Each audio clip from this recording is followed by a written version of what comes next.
Hey, it's me again, just doing the review for another one of these 12 teams, the user teams we're going to be using for our NCAA football project. So this next one up is Troy, the Trojans, and this will be my friend Jake's team. He's going to be taking over as the offensive coordinator on this team.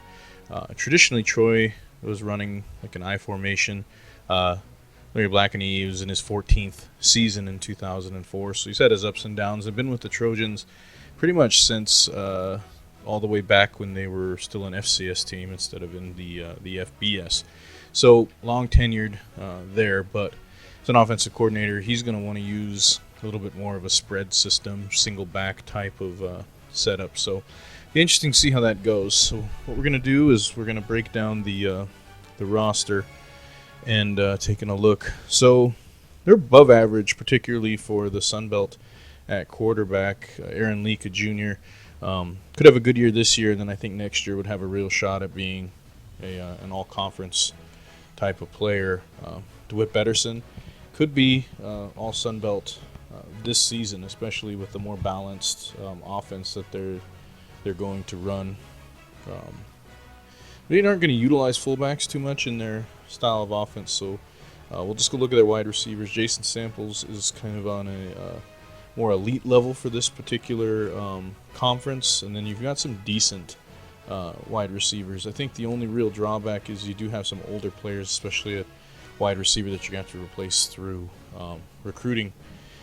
Really slow at the tight end position, and even though they are receiving, I think a lot of that is they're just not terribly good blockers. Looking at the offensive line, they're actually pretty good here. You can see on the left side, they're pretty strong, and then they're a little bit weaker on that right-hand side. So if they do any running, they'll have to do it on the left side, but at least the quarterback's blind side will be protected.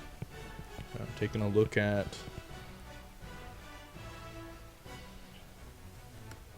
the coach goals. So here you can see that 7 passing touchdowns I think is going to be very, very achievable. 2,800 total yards. I think they'll get there. Rushing touchdowns, I'm not really sure. It'll just depend on how they end up running things down near the goal line. I think they will get to 4 wins. 8 games, I'm not so certain this season. They went 7-5 in real life in 2004. So we'll just have to see. But 2,400 yards plus a total offense each season I think is more than attainable, and so that should keep him out of trouble as far as his job security is concerned. And then looking at their recruiting,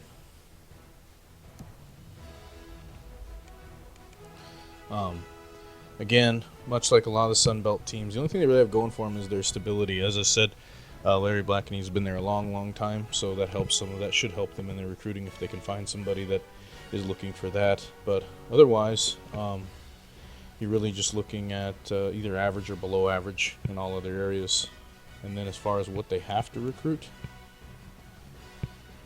on offense, they only need 2 positions in need right now, so they can redshirt a lot of guys, try to prepare themselves for the future. But looking at this, honestly, their biggest need is going to be trying to get that right side of the line in place, but at tight end especially is where their biggest weakness is. So recruiting there will be very, very important.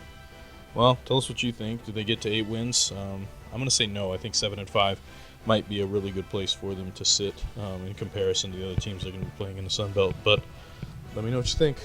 Cool. Rask, watch out.